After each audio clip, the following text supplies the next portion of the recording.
আসসালামু আলাইকুম এইচএসসি পরীক্ষার্থীরা। কম্পিউটিং সেন্টেন্সের ওয়ান শট ক্লাসে সবাইকে স্বাগতম। তোমরা যারা এখনো এই টপিকটি শেষ করোনি কিংবা করতে গেলে সমস্যা হচ্ছে কিংবা ঠিকঠাক মতো শেখা হয়নি, তোমরা আমাকে ১টা ঘন্টা সময় দাও। ইনশাল্লাহ যেই সমস্ত রুলসগুলো থেকে পরীক্ষায় আসে সেই সমস্ত রুলসগুলো আমরা বোর্ড কোয়েশ্চেন এক্সাম্পল আকারে ধরে ধরে এমন করে এই ১ ঘন্টায় শিখিয়ে দিব যাতে এই টপিকটা তোমার কাছে পানির মতো সহজ হয়ে যায়। সো চলো আমরা ১টা ঘন্টা সময় দেই, কম্পিউটিং সেন্টেন্সকে পানির মতো সহজ করে শিখে ফেলি। ওকে?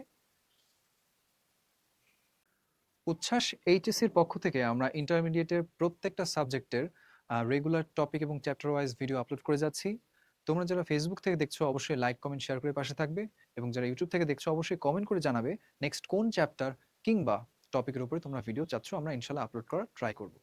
আর আমাদের এই যাবৎ পর্যন্ত যতগুলো ক্লাস হচ্ছে বা হবে বা হয়েছে সবগুলো ক্লাসের স্লাইড তোমরা টেলিগ্রাম চ্যানেলে পেয়ে যাবা, লিংক কমেন্ট বক্সে থাকবে। সো চলো টপিক শুরু করা যাক। ওকে, চলো প্রথম রুল দেখে আসি আমরা। সো রুল নাম্বার 1, এখানে বলা হয়েছে to dot dot dot to থাকবে। এদের অর্থটা হচ্ছে এতই যে। এতই কি? সব সময় মনে রাখবা এই যে to dot dot dot to, এদের মাঝখানে আমি একটা ডিফারেন্ট কালার নেই। সবসময় এদের মাঝে একটা অ্যাডজেক্টিভ থাকতে পারে কিংবা একটা অ্যাডভার্ব থাকতে পারে। সো আমরা একটা এক্সাম্পল নিলাম, ধরো too good to. Too good to, sorry এখানে আমরা যেটা বলছিলাম টু গুড টু মানে এত ভালো যে। যেই অ্যাডজেক্টিভ বা অ্যাডভার্ব এদের মাঝখানে থাকবে তার অর্থটা নিয়ে বলবে এত অমুক যে, এতই অমুক যে। রাইট? সো আমরা বুঝতে পারছি। আর সবসময় মনে রাখবা এতই যে এর পরের ক্লজটা নেগেটিভ একটা অর্থ দিবে। রাইট? সো আমরা এক্সাম্পল দেখি। সো এটা যা এতক্ষণ বললাম তা লিখে দেওয়া আছে। টু ডট ডট টু মানে হচ্ছে এতই যে, এদের মাঝখানে একটা অ্যাডজেক্টিভ, এদের মাঝখানে একটা অ্যাডজেক্টিভ বা অ্যাডভার্ব থাকবে। এবং আমাদের কাজ কি? এই যে টু এর পর একটা টু আনা, এবং টু থাকলে এর পরে ভার্বের বেস ফর্ম ইউজ করি না আমরা। রাইট? সো সেই বেস ফর্মটা আমাদের বসায় দিতে হবে, কিচ্ছু না। সো যখনই দেখবো টু মাঝখানে কিছু একটা বলা আছে অ্যাডজেক্টিভ অ্যাডভার্ব, এরপরে যদি শূন্যস্থান থাকে আমরা এর সাথে মিল রেখে একটা টু বসাবো, তারপরে ভার্বের বেস ফর্ম দিয়ে অর্থপূর্ণ বাকি অংশটা ফুলফিল করে শেষ করে দিব। রাইট? ইজি। সো টু দিব, ভার্বের বেস ফর্ম দিয়ে শেষ করে ফেলবো। আমরা এক্সাম্পল দেখি। It was my first lecture. এটা ছিল আমার প্রথম লেকচার। I was too nervous. So structure অনুযায়ী একটা টু দিয়ে দিলাম। আমি এত নার্ভাস ছিলাম যে কি করতে পারলাম না।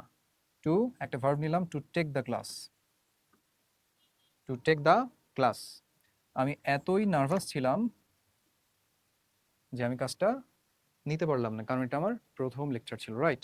সো আমরা যদি আরেকটা অর্থপূর্ণ বাক্যাংশ লেখার চেষ্টা করি, হতে পারে না? I was too nervous to speak.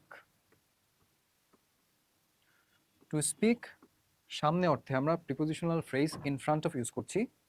In front of,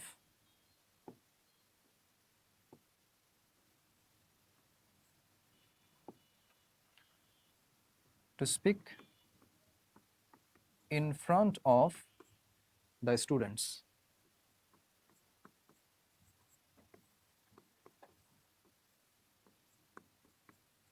right? So দুইভাবে আমরা সমাধান করলাম। It was my first lecture, I was too nervous to take the class, or I was too nervous to speak in front of the students. মানে আমি এতই nervous ছিলাম যে আমি ক্লাস নিতে পারলাম না কিংবা ছাত্রছাত্রীদের সামনে কথা বলতে পারলাম না, এরকম টাইপের একটা অর্থ দিচ্ছে। Right?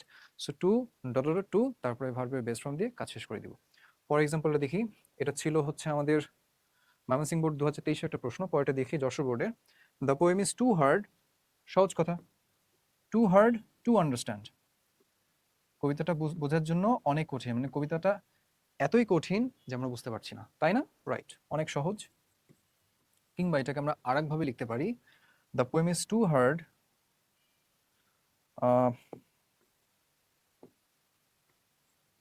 The poem is too hard for us to understand. To understand, কবিতাটা আমার এতই কঠিন ছিল যে আমরা বুঝতে পারছিলাম না। সো আশা করি তোমরা বুঝতে পেরেছো। সো আমরা পরবর্তী রুলসে চলে যাই। সো মাথায় রাখবো টু ডট ডট টু মানে এতই যে, এই টাইপের অর্থ দিবে। পরের অংশটা নেতিবাচক অর্থ দিবে। আর আমরা কি করব? টু ডবলও থাকলে ডট ডট পরে আমরা একটা টু দিয়ে ভার্বের বেস ফর্ম দিয়ে অর্থপূর্ণ বাক্যের বাকি অংশটা ফিল আপ করে লিখে দিয়ে চলে আসবো। সহজ কথা।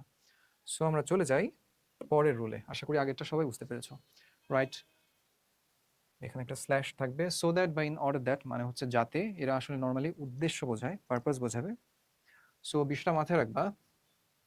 সো দ্যাট বা ইন অর্ডার দ্যাট এর আগে যদি প্রেজেন্ট টেন্স থাকে, তাহলে পরে হচ্ছে আমরা সাবজেক্টের পরে ক্যান নিব, সাবজেক্টের পরে ক্যান নিব। আর ক্যান অটোমেটিক একটা ভার্ব বেস ফর্ম নেয়, আমরা জানি সবাই, রাইট? দিয়ে অর্থপূর্ণ বাকিটা ফিল আপ করে দিব। আর যদি পাস্ট টেন্সে থাকে, অবশ্যই এই যে ক্যান ছিল না আগে, ওটা পাস্ট টেন্স হওয়ার কারণে আগে যেহেতু পাস্ট টেন্স থাকে, ওটা ক্যানের বদলে কুড হয়ে যাবে। সো একটা কুড নিলাম, যা আছে তাই আমরা একটা ভার্বের বেস ফর্ম দিয়ে সঠিক অর্থ বজায় রেখে বাকিটা লিখে ফেলবো, রাইট? সো দ্যাট বা ইন অর্ডার দ্যাট এদের অর্থ হচ্ছে যাতে বা উদ্দেশ্য বোঝায়। আগে প্রেজেন্ট থাকলে পরে সাবজেক্টের পরে ক্যান দিয়ে ভার্বের বেস ফর্ম দিয়ে শেষ করব। আর আগে যদি পাস্ট টেন্স থাকে, অবশ্যই সাবজেক্টের পরে কুড আনবো, ভার্বের বেস ফর্ম, কাজ শেষ। সহজ কথা। সো আশা করি সবাই বুঝতে পেরেছো। আমরা একটা এক্সাম্পলে চলে যাই। 3টা বোর্ড থেকে নেওয়া প্রশ্ন আমরা সমাধান করব এখন। সো দেখি, industry is the key to success. পরিশ্রমী হচ্ছে সফলতার চাবিকাঠি। খুব ভালো কথা। We work hard so that, so that এখানে কি আছে? ওয়ার্ক, V1 প্রেজেন্ট টেন্সে আছে না? তাহলে পরে অবশ্যই সাবজেক্ট প্লাস ক্যান দিয়ে একটা অর্থপূর্ণ বাকি অংশ ফিল আপ করে দিব। সো দ্যাট উই ক্যান দিয়ে দিলাম, verb base form we can B. যেহেতু সাকসেস হওয়ার ব্যাপার স্যাপার বলা হচ্ছে, ওর সাথে মিল রেখে আমরা বললাম we can be successful, right?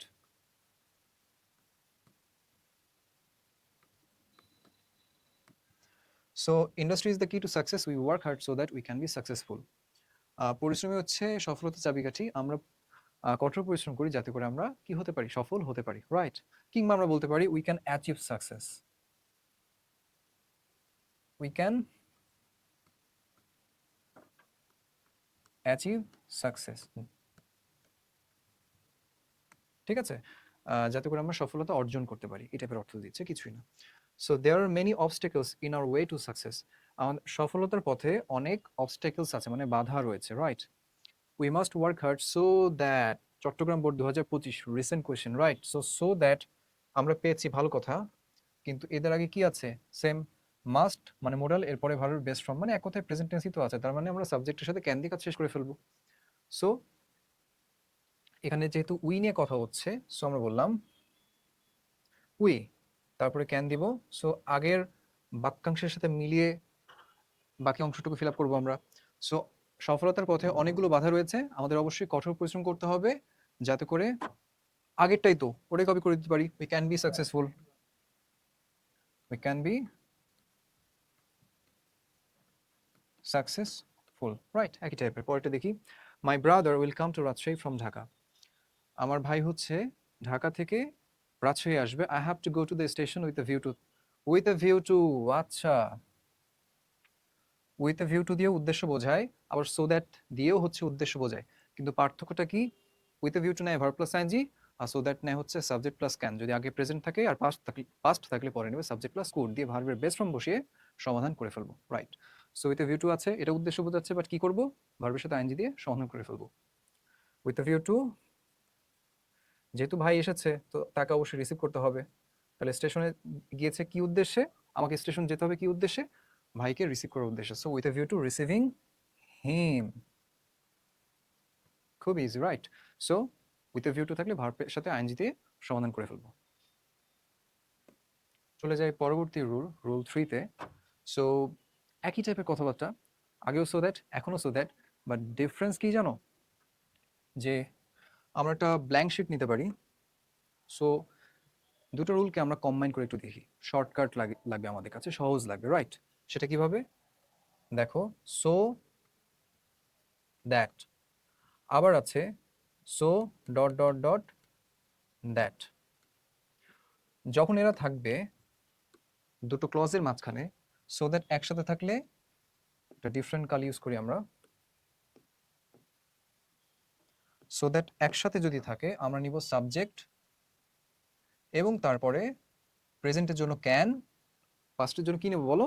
Could, right? So পাস্টের জন্য কুড নিয়ে বেস ফর্ম দিয়ে শেষ করে দিলাম। আর যদি সো দ্যাট থাকে, বেগ ইউ পার্ডন, এটা হচ্ছে দ্যাট হবে। আমি আবার একটু লিখে নিই। হ্যাঁ, সো দ্যাট যদি ডট ডট থাকে তো সেক্ষেত্রে আমরা কি করব? কিছুই না, আগে আমরা কি করেছি, শুধু ক্যান নিয়ে কাজ করেছি না, এখন ডট ডট থাকার জন্য খালি নট দিয়ে দিব, আর কিছু না। সো দেখো, সাবজেক্ট প্লাস ক্যান নট, এটা কিন্তু প্রেজেন্টে, হ্যাঁ প্রেজেন্টে আমরা নিচ্ছি ক্যান নট, আর যখন পাস্ট টেন্সে থাকবে তখন কি নিব, নিব আমরা কুড নট, কুড নট দিয়ে এদের পরে ভার্বের বেস ফর্ম দিয়ে কাজ সমাধান করে ফেলবো। সো দ্যাট আগে প্রেজেন্ট থাকলে পরে সাবজেক্টে পরে ক্যান নিয়ে কাজ করব, পাস্ট থাকলে কুড নিয়ে কাজ করব, আর সো দ্যাটের মাঝখানে যদি অন্য কিছু থাকে ডট ডটের মধ্যে, তখন আমরা ক্যানের পরে একটা নট আনবো ভার্বের আগে, right? So that can plus ভার্বের বাকি অংশ, so dot dot that can not বা কুড নট, রাইট? ইজি কথাবার্তা। সো আমরা আশা করি বোঝানোর চেষ্টা করলাম, ইনশাল্লাহ তোমরা বুঝতে পেরেছো। এখন আমরা রুলটা একটু দেখি, আশা করি কম্বাইন্ড যেটা শেখালাম এটা অনেকটা ইজি লাগছে, কম্পেয়ার করে শিখছি আমরা, রাইট? সো এখন, হ্যাঁ এখন যেটা বললাম, সো সো দ্যাট যেহেতু আলাদা আছে, তো আমরা ক্যান নট বা কুড নট আনবো, খালি নট আসবে এক্সট্রা, আর কিছু না। আর এদের পরে ভার্বের বেস ফর্ম বসিয়ে কাজ সমাধান করে দিব, কোনো ব্যাপার না। সো দ্যাট অর্থ দিবে এতই যে, ওই যে টু ডট ডট টু এতই যে ওইটারই মতো, ঠিক আছে, ওইটারই মতো অর্থ দিবে, কিন্তু এরা সো দ্যাট একসাথে থাকলে ক্যান বা কুড দিয়ে কাজ করতাম, আর সো ডট ডট দ্যাট থাকলে ক্যান নট বা কুড নট দিয়ে কাজ করবো, প্রেজেন্ট আগে থাকলে ক্যান নট, পাস্ট আগে থাকলে কুড নট, রাইট? খুবই ইজি। চলো আমরা বোর্ড কোয়েশ্চেন সমাধান করে আসি, যেটা শিখলাম তাকে অ্যাপ্লাই করে, right? So everyone appreciates Mitu, Barishal board 2025 এবং ময়মনসিংহ বোর্ড 2025 দুটোই রিসেন্ট কোয়েশ্চেন বোর্ডে আসে, আমরা সমাধান করছি, right? So everyone appreciates Mitu for her intelligence, সবাই হচ্ছে মিতুর বুদ্ধিমত্তার জন্য তাকে কি করে, তার প্রশংসা করে, right? She is so intelligent that, আচ্ছা দেখো আমরা সো দ্যাট পেয়েছি, ডিফারেন্ট একটা কাল ইউজ করি ভালো লাগার সুবিধার্থে। সো দেখো আমরা সো দ্যাট পেয়েছি এবং সো দ্যাটের মাঝে একটা ইন্টেলিজেন্ট অ্যাডজেক্টিভ পেয়েছি, ডট ডট, তার মানে কি ক্যান নট বা কুড নট, আগে কি আছে ইজ, প্রেজেন্টে আছে না, তার মানে ক্যান নট দিয়ে কাজ করব। দ্যাট সাবজেক্ট হচ্ছে শি, ওই শিকে হচ্ছে রিপ্লেস করি, দ্যাট শি ক্যান নট, সে এত ব্রিলিয়ান্ট যে সবাই তার প্রশংসা করে, তার বুদ্ধিমত্তা অনেক ভালো, তাহলে কি হবে, she can not fail in the exam, তাই সে এতই হচ্ছে সে বুদ্ধিমান যে পরীক্ষা সে ফেল করতেই পারে না, রাইট? অনেক easy, she can not fail in the exam, fail in the exam, as simple as water, right? অনেক সহজ করে ভেঙে চুরে দেখানো হচ্ছে, আমরা কিছুই না, so dot dot that can not বা কুড নট দিয়ে কাজ করলাম, প্রেজেন্টে তাই ক্যান নট দিয়ে কাজ করলাম, রাইট? সে এত তার বুদ্ধিমত্তার জন্য সবাই তার প্রশংসা করে, সে এতই বুদ্ধিমান যে সে কখনো পরীক্ষায় ফেল করতেই পারে না, রাইট? পরেরটা আমরা দেখি, ময়মনসিংহ বোর্ড 2025-এর প্রশ্ন, I bought A fiction, fiction তোমরা কি জানো ফিকশন শব্দের অর্থ কি? ফিকশন শব্দের অর্থ হচ্ছে উপন্যাস, right? I bought A fiction of the Harry Potter series, Harry Potter সিরিজের আমি একটি উপন্যাস কিনেছিলাম, উপন্যাস কিনেছি, তাহলে কি করছি এখন, the book was so captivating that, দেখো সো দ্যাট পেলাম, এবং এদের মাঝখানে একটা অ্যাডজেক্টিভ বা অ্যাডভার্ব, আমাদের বিষয় কি ক্যান নট বা could not, right?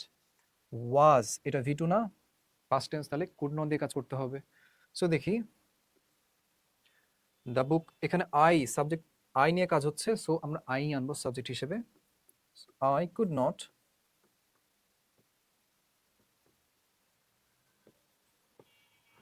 Put it down, আমি একটা হ্যারি পটার সিরিজের উপন্যাস কিনেছি, the book was so captivating that বইটা এত মনোমুগ্ধকর ছিল যে আমি এটা I could not put it down, আমি এটা রাখতে পারছিলাম না, আনটিল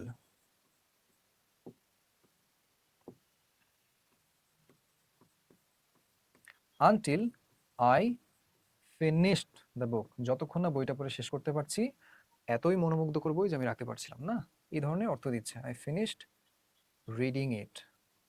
নর্মালি ফিনিশ এই টাইপের ভার্বের পরে আরেকটা ভার্ব থাকলে আমরা ভার্বের সাথে আইএনজি আইএনজি বসিয়ে কাজ করতে পারি, রিডিং ইট। বা আমরা সহজ করে বলতে পারি, আরেকভাবে আমরা করতে পারি এটা সমাধান, সেটা কি, সেটা দেখি, আই কুড নট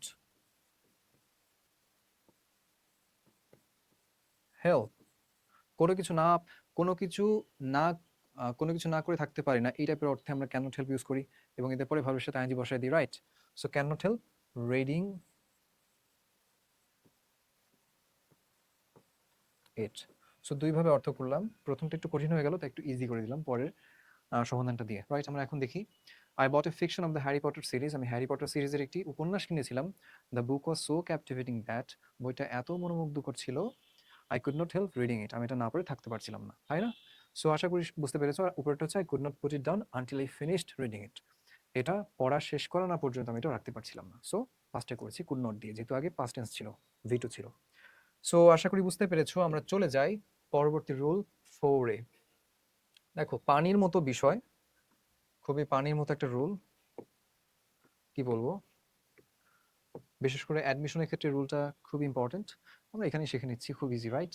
সো দেখো, রুল 4 খুবই ইম্পর্টেন্ট। কি অর্থে?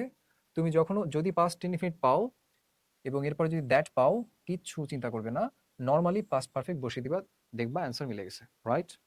Past indefinite that past perfect, past indefinite that plus past perfect, right? So past ইনডিফিনিটের স্ট্রাকচারটা আমাদের মনে আছে না? অবশ্যই মনে আছে। সাবজেক্ট প্লাস ভি2 প্লাস অবজেক্ট, আর হচ্ছে পাস্ট পারফেক্ট হচ্ছে সাবজেক্ট, তারপরে কি হ্যাড প্লাস ভি3, সাবজেক্ট প্লাস হ্যাড প্লাস ভি3 প্লাস অবজেক্ট। দুটো ক্লজ, দুটো টেন্স দ্যাট কনজাংশন দিয়ে যুক্ত থাকছে, past indefinite that past perfect, right? So আমরা দেখি, সে কনফেস, কনফেস মানে হচ্ছে প্রকাশ করা, ঠিক আছে? কনফেস মানে প্রকাশ করা বা স্বীকার করা। কনফেসড, এটা ভি2 তে আছে না, রাইট? আগে কি পেলা? দ্যাটের আগে past indefinite, past perfect. So আমরা আচ্ছা এখানে দেখি, সো হি পার্ডনড হার। পার্ডন, এটা এসেছে পার্ডন ভার্ব থেকে। পার্ডন মানে হচ্ছে ক্ষমা করা, সেখান থেকে ভি2 ফর্মে আসছে পার্ডনড, ঠিক আছে? সো সে তাকে ক্ষমা করেছিল, তার মানে সে হয়তো বা প্রকাশ করেছিল যে সে কোনো ভুল করেছে বা সে কোনো কিছু চুরি করেছে, এই টাইপের অর্থ দিচ্ছে। আমরা দেখি, that she had stolen the money, stolen the money, right? She confessed that she had stolen the money, সে স্বীকার করেছে যে সে টাকা চুরি করেছিল। সো হি পার্ডনড হার, তাই সে তাকে ক্ষমা করেছিল, যেহেতু স্বীকার করে ফেলেছে তাই আর লজ্জাকর পরিস্থিতিতে না ফেলে তাকে ক্ষমা করে দেওয়া হয়েছে, তাই না? রাইট। সো কিছুই না, এই যে দ্যাট দেখেছি, দ্যাটের আগে পাস্ট ইনডিফিনিট, পরে পাস্ট পারফেক্ট, যেহেতু ভি2 আছে পাস্ট ইনডিফিনিট, পরে হ্যাড প্লাস ভি3 দিয়ে পাস্ট পারফেক্ট স্ট্রাকচার ফলো করে শেষ করে ফেললাম, রাইট? খুবই ইজি। আমরা চলে যাই পরবর্তী রুল 4-6, সরি এখানে একটা ব্লান্ডার আছে, এটা হবে rule 5। So provided that, providing that, যাই থাক না কেন এদের অর্থ হচ্ছে এই শর্তে যে, কিংবা যদি। যদি, মনে করতে পারছো? যদি, তার মানে যদির ইংলিশ যেহেতু ইফ, তার মানে ইফের যে রুলগুলো বা সূত্রগুলো সেটা এখানে আমরা প্রয়োগ করতে পারবো, সহজ কথা, রাইট? ওই যে আমরা দেখেছিলাম না, যে ইফ এর সাথে যদি প্রেজেন্ট ইনডিফিনিট টেন্স থাকে, এটা তো পুরো একটা ক্লজ, তাই না? আচ্ছা লিখে নিই আগে, তারপরে আমরা সাবজেক্ট প্লাস শ্যাল বা উইল প্লাস ভার্বের বেস ফর্ম। ফার্স্ট কন্ডিশনাল ছোটবেলায় শিখেছিলাম, সেটা আমি রিপিট করলাম, ই প্লাস প্রেজেন্ট ইনডিফিনিট, পরে ক্লজ হয়ে যাবে সাবজেক্ট প্লাস শ্যাল বা উইল প্লাস ভার্বের বেস ফর্ম, রাইট? সো দেখো যে এখানে কি ঘটলো। আচ্ছা আরেকটা দেখি, আমরা একবারে লিখে ফেলি। জিরো কন্ডিশনালে কি ঘটে? এটা তো ফার্স্ট কন্ডিশনাল। জিরো কন্ডিশনালে ইফের সাথে ইফের ক্লজে প্রেজেন্ট ইনডিফিনিট টেন্সই থাকে, এটা নিয়ে আমাদের কোনো ঝামেলা নাই, কিন্তু যেটা এখানেও প্রেজেন্ট ইনডিফিনিট টেন্স থেকে যায়, এটা হচ্ছে জিরো কন্ডিশনাল, রাইট? খুব শর্টকাটে আমি আলোচনা করছি। তার মানে ই প্লাস প্রেজেন্ট ইনফিনিট, পরে সাবজেক্ট প্লাস শ্যাল বা উইল প্লাস ভার্বের বেস ফর্ম, এটা হচ্ছে ফার্স্ট কন্ডিশনাল, ফার্স্ট কন্ডিশনাল। আর ই প্লাস প্রেজেন্ট ইনফিনিট, পরের ক্লজও প্রেজেন্ট ইনফিনিটে থাকবে, এটা হচ্ছে জিরো কন্ডিশনাল, রাইট? এটা হচ্ছে জিরো কন্ডিশনাল। তাহলে এই ইফ যেহেতু এদের কাজ করতেছে, তার মানে এই দুটো স্ট্রাকচার কিংবা ইফের রুলগুলো এই প্রোভাইডেড দ্যাট কিংবা প্রোভাইডিং দ্যাট এদের ক্ষেত্রে প্রয়োগযোগ্য, রাইট? তাহলে এরা যেহেতু ইফের পরিবর্তে বসছে, তাহলে ইফের জায়গায় এরা বসবে, তার মানে প্রেজেন্ট ইনডিফিনিটের টেন্সটা থাকবে আসলে এদের পরে, এদের সাথে। অপর ক্লজটাই হয়ে যাবে হচ্ছে প্রেজেন্ট ইনডিফিনিট কিংবা ফিউচার ইনডিফিনিট টেন্স, রাইট? সহজ কথা। আবার বলছি, যেহেতু যদি অর্থের কারণে ইফ দিয়ে এগুলোকে রিপ্লেস করছি, তাই ইফের সাথে প্রেজেন্ট ইনডিফিনিট এই দুই জায়গাতে থাকছে। তার মানে প্রোভাইডেড, প্রোভাইডেড দ্যাট কিংবা প্রোভাইডিং দ্যাট, এদের সাথে প্রেজেন্ট ইনডিফিনিট থাকবে, পরে ক্লজটা হয়ে যাবে ফিউচার ইনডিফিনিট কিংবা প্রেজেন্ট ইনডিফিনিট। প্রপার অর্থ দিয়ে আমরা সমাধান করে ফেলবো তারপরে, তাই না? রাইট। সো আমরা দেখে চলে যাই এটার এক্সাম্পলে। যতই আমরা বোঝাই একটা রুল ভেঙে চুরে, উদাহরণ প্র্যাকটিস না করা পর্যন্ত আসলে রুলটা ভালোভাবে শেখা হয় না, তাই না? সো চলে যাই বোর্ড কোয়েশ্চেন। একটা হচ্ছে রাজশাহী বোর্ড 2025 আর একটা হচ্ছে সিলেট বোর্ড 2025। সো কি চেয়েছে? Fahim could not get A plus in English provided, right? এখানে পেয়েছি প্রোভাইডেড, আবার এখানেও পেয়েছি হচ্ছে প্রোভাইডেড দ্যাট, এই যে আমরা পেয়েছি না, রাইট? সো এদের সাথেই তো প্রেজেন্ট টেন্সের ব্যাপারটা ঘটবে। আগে দেখি কি আছে, ডিপেন্ডস, ডিপেন্ডস, এটা হচ্ছে V1, রাইট? আচ্ছা, পরের কোশ্চেনটাকে সলভ করে ফেলি, পরে তারপরে হচ্ছে উপরেটা ধরছি। সো ডিপেন্ডস প্রেজেন্ট ইনডিফিনিট টেন্সে আছে। আহ, এখানে V1 এ হচ্ছে ভার্বের সাথে এই যে ভার্বের এস বা ইএস ফর্মে আছে, মানে প্রেজেন্ট টেন্সে আছে আর কি। সো এটা প্রেজেন্ট ইনডিফিনিট টেন্স, তাহলে এর সাথে তো প্রেজেন্ট ইনডিফিনিট টেন্স হবে, যে জিরো কন্ডিশনাল ব্যাপারটা চলে আসতেছে এখানে, যেহেতু প্রোভাইডেড দ্যাট এখানে ইফের পরিবর্তে কাজ করছে, right? Success depends on the proper use of time, সফলতা হচ্ছে সময় সঠিক ব্যবহারের উপরই কি করে, নির্ভর করে। ইউ উইল শিওরলি সাকসিড, তুমি অবশ্যই সফল হবা, provided that you can make the best use of time, তুমি তখনই সফল হবা, তুমি অবশ্যই সফল হবা যদি তুমি সময়ের সেরা ব্যবহারটা করতে পারো, তাই না? সহজ কথা। প্রেজেন্ট ইনডিফিনিট, প্রেজেন্ট ইনডিফিনিট, ইফের জিরো কন্ডিশনটা অ্যাপ্লাই করে দিলাম। If you can make the best use of time, use of time, তোমার সফলতা হচ্ছে সময় সঠিক ব্যবহারের উপর নির্ভর করে, তুমি অবশ্যই সফল হবে যদি তুমি সময়ের সঠিক ব্যবহার করো, রাইট? সো আগেরটা চলে যাই। Faim could not, could not মানে কি? এটা পাস্ট ইনডিফিনিট টেন্সে আছে, তাহলে অপরটা কি হয়ে যাবে? উড, কুড, মাইট, তারপরে ভার্বের বেস ফর্ম। কন্ডিশন সেন্টেন্সের রুলস আসতেছে, তার আগে আমরা জাস্ট ছিটেফোঁটা আলোচনা করে শিখে নিচ্ছি, রাইট? ওটা ডিটেইলড পরে শিখছি। প্রোভাইডেড এর আগে কুড নট প্লাস ভার্বের বেস ফর্ম মানে পাস্ট ইনডিফিনিট টেন্স, পরে কি হয়ে যাবে? সাবজেক্ট প্লাস উড দিয়ে কাজ শেষ করে ফেললাম আমরা। দেখি, ফাহিম এ প্লাস ইংলিশে পায় নাই, প্রোভাইডেড হি ডিড নট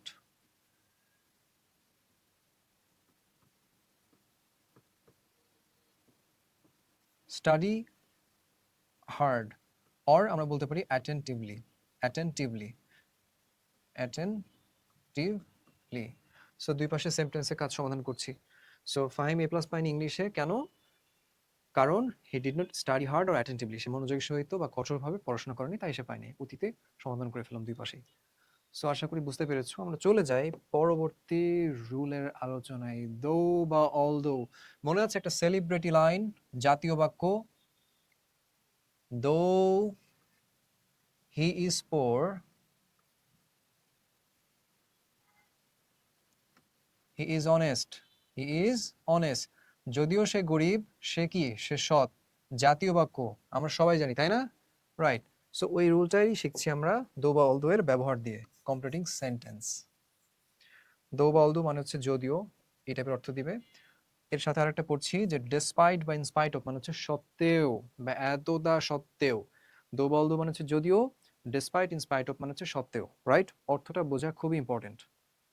চলে যাই, দুটো বিষয় মাথায় রাখতে হবে, যে দুটো ক্লজ, দুটো ক্লজের মাঝখানে বা একটা ক্লজের সামনে থাকবে, দুটো ক্লজ বিপরীত অর্থ দিবে, ঠিক আছে? আর দুপাশে সেম টেন্স থাকবে, তার মানে আগে প্রেজেন্ট টেন্স থাকলে পরে প্রেজেন্ট টেন্স, আগে পাস্ট টেন্স থাকলে পরে পাস্ট টেন্স, রাইট? দুপাশে সেম টেন্স আর বিপরীত ধর্মী অর্থ দিবে দুটো ক্লজ। দেখি আমরা দিনাজপুর বোর্ড 3টা বোর্ড কোয়েশ্চেন নিয়েছি আমরা চর্চা করার জন্য। দো আর্লি রাইজিং ইজ ডিফিকাল্ট, যদিও সকালে ঘুম থেকে ওঠা হচ্ছে কঠিন, ঠিক আছে?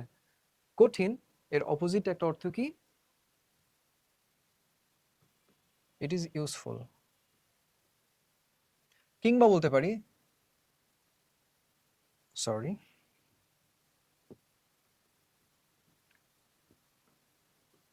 It is beneficial to health, beneficial to health. দুইভাবে সমাধান করলাম। যদিও সকালে ঘুম থেকে ওঠা কঠিন, কিন্তু এটা কি, এটা উপকারী কিংবা এটা স্বাস্থ্যের জন্য উপকারী, তাই আমাদের সবার কি করা উচিত? Everybody should rise early. আচ্ছা, এখানে প্রবাবলি কোয়েশ্চেন একটা সো ছিল, আর এখানে এটা এইভাবে ছিল, রাইজ আর্লি। একটু typing mistake, beg you pardon, আশা করি তোমরা বুঝতে পারবে, সরি ফর দ্যাট। সো সকালে ঘুম থেকে ওঠা হচ্ছে কঠিন, কিন্তু এটা কি, এটা উপকারী কিংবা এটা স্বাস্থ্যের প্রতি উপকারী, তাই আমাদের সবার তাড়াতাড়ি ঘুম থেকে ওঠা উচিত, রাইট? কঠিন কিন্তু উপকারী, বিপরীতধর্মী অর্থ দিচ্ছে এবং দুপাশে same tense. It is present indefinite tense, early rising is difficult, present indefinite tense. খুবই সহজ কথা। আই ওয়ার্ক হার্ড, দো, দো পেয়েছো। এ পাশে দেখো তো, ওয়ার্ক ভি2, পরেও অবশ্যই পাস্ট টেন্সে করতে হবে। I worked hard, I had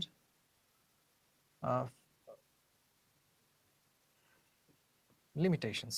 সহজ করে দিলাম, বেশি কঠিন করে করার তো দরকার নেই, একটা যৌক্তিক অর্থপূর্ণ বাকি অংশটুকু লিখতে পারলেই তো হয়ে যাচ্ছে, তাই না? আমাদের মার্কটা দরকার।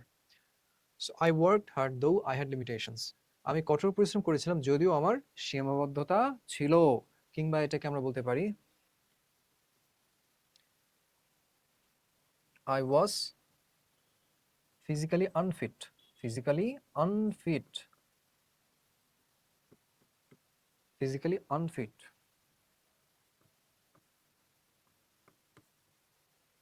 হ্যাঁ, আমি কঠোর পরিশ্রম করেছিলাম যদিও আমার সীমাবদ্ধতা ছিল, কিংবা আমি শারীরিকভাবে ফিট ছিলাম না, তাই না? দুপাশে সেন্টেন্স অর্থ দিচ্ছি এবং বিপরীত ধর্মীয় অর্থ দিচ্ছে ক্লজগুলো, রাইট? পরেরটা দেখি, in spite of having all facilities. এই যে ইন স্পাইট অফ, এটা কি অর্থ দিচ্ছে? এটা হচ্ছে সত্ত্বেও অর্থ দিচ্ছে। আগের স্লাইডে আমরা এটা শিখেছি, তাই না? খুবই easy. In spite of having all facilities, all facilities, সমস্ত সুযোগ সুবিধা পাওয়া সত্ত্বেও বা থাকা সত্ত্বেও, দ্য বয়। আচ্ছা, তোমরা দেখো তো, এই যে in spite of having all facilities, এখানে কোনো সাবজেক্ট ভার্ব আছে? না। তার মানে এটা কি জানো তোমরা? সাবজেক্ট ভার্ব না থাকার কারণে এই পুরো অংশটা কিন্তু একটা ফ্রেজ। তার মানে এই যে পুরো বাক্যটা, এইখানে প্রথম অংশটা জাস্ট ফ্রেজ, এখনো কিন্তু সেন্টেন্স মেকিং এ আসি নাই আমরা। এমন অবস্থা থাকলে যে টেন্সটা পাবা বা যে সেন্টেন্সটা পাওয়া পরে, সেটা যে কোনো টেন্সে লেখা যায় অর্থ বজায় রেখে, রাইট? আমরা দেখে ফেলি। যদি আমরা লিখি in spite of having all facilities the boy failed in the exam, past টেন্সে লিখলাম,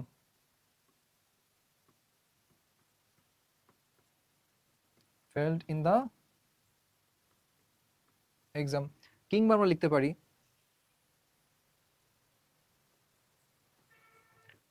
will fail in the exam.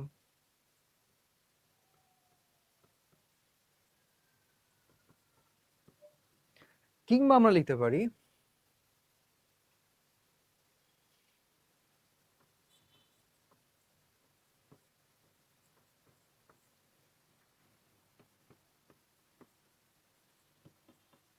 শর্টকাটে লিখলাম এক্সামটা। সো সমস্ত সুযোগ সুবিধা থাকা সত্ত্বেও বা পাওয়া সত্ত্বেও ছেলেটা ফেল করেছিল পরীক্ষায়, কিংবা ছেলেটা পরীক্ষায় ফেল করবে, কিংবা ছেলেটা পরীক্ষায় ফেল করতে পারে। সো আগে ফ্রেজ থাকলে পরে যে কোনো টেন্স অর্থপূর্ণ অর্থ বজায় রেখে যে কোনো টেন্স দিয়ে প্রশ্নের উত্তর করতে পারলেই হয়ে গেল, রাইট? খুবই ইজি। সো আশা করি বুঝতে পারছো, এটা অনেক পানির মতো একটা রুল ছিল। এরপরে চলে আসি হোয়াইল। হোয়াইল মানে জানো কি অর্থ দেয়?